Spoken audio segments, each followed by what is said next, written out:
জীবনে সফলতা আসলে তখন মাথাটা ঠান্ডা রাখতে হবে। আপনার যখন জীবনে সফল হতে শুরু করবেন বা সফল হতে যাচ্ছেন, এই সময়টা যখন উপলব্ধি করতে পারবেন, ঠিক তখনই দেখবেন আপনার আশেপাশে কিছু দুধের মাছি তৈরি হয়েছে, যারা বলবে দেখো কত কিছু করে ফেলেছে জীবনে, আমরা কিছুই করতে পারি না। আপনি সফল হলে তখন আপনার আশেপাশে মানুষজন অনেকেই আপনাকে সাপোর্ট করবে, অনেক মানুষ এগিয়ে আসবে,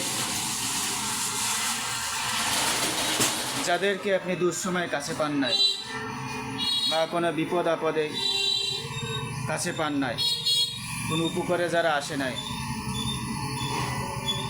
যদি সফল হন, যখন সফল হবেন তখন দেখবেন অনেক মানুষ যাদেরকে আপনি চিনতেনও না, তারা আপনাকে সাপোর্ট করার জন্য এগিয়ে আসবে, আপনাকে বিভিন্ন রকমের সুযোগ তৈরি করে দেওয়ার জন্য এগিয়ে আসবে। আর সেই সময় আপনি মাথাটা ঠান্ডা রাখবেন। একটা কথা মনে রাখবেন, জীবনে সফলতা আসলে তখন মাথা ঠান্ডা রাখবেন, মাথা ঠান্ডা রেখে কাজ করতে থাকবেন। যতই বাধা বিপত্তি আসুক না কেন, মাথা ঠান্ডা রেখে যদি কাজ করতে থাকেন, এগিয়ে যাওয়ার চেষ্টা করেন,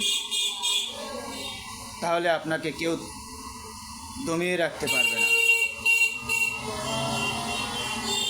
সফল হওয়াটা খুবই কঠিন ব্যাপার, বাস্তবতা খুবই কঠিন। এটা জীবনের সাথে যুদ্ধ করে, লড়াই করে অর্জন করতে হয়।